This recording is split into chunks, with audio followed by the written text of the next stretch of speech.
We all like to think we live in a democracy, but democracy doesn't exist. In this video, I'm going to try to prove that we don't live in a democracy.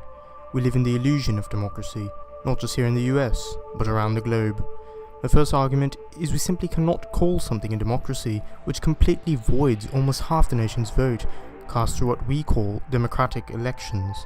Under true democracy, everyone's voice is equally represented. In most developed countries, the population is split in half between two parties, which are pathetically called the right and the left. Every election, half the country is left behind angry, disappointed, and powerless. With small propaganda throughout media, they create enough tension and gain enough momentum with voter turnout for one party to overcome the other one, and even then, the chosen party does not necessarily represent your voice. Then, the other party takes the lead in the next term, and the cycle keeps happening over and over, while corporations and banks get richer and richer. The worst part is we can't make the system any better because it is designed this way. All we can do is slowly transition through free healthcare, free university, and more government subsidized social programs.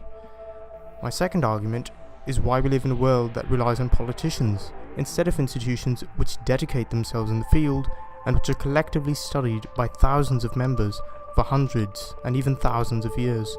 We can mathematically plan 10 years of travel for a satellite through space and launch spacecraft to Pluto's orbit. If you tried to print out this information from a computer, you might need a few libraries to hold the data. Somehow, when it comes to the welfare of the nation, we cannot add up the numbers. The whole economy and money is all about numbers, and nothing gets as accurate as the mathematics, which all technology relies on. Most of our politicians don't have any scientific background, yet they get to helm the ship that everyone's life depends on. They're magicians who put a curtain in front of your eyes. Most of them are not even aware of the corporate agenda, because they are born into the system and naturally accept its nature. If I list a few basic questions and go around the world, it doesn't matter what culture or religion people represent, they will all want the same things for their comfort. All the necessities represented through money, food, a nicer car, a house. Overall, more comfort and a better future for their kids. In the present system that we live in, your energy, represented by money, becomes ridiculously inefficient because of the way the system is set up. In an ideal system with advanced technology, everyone contributes fewer work hours to sustain the system as a right, but the money-based illusion of capitalism sells back to you what is actually your right since birth.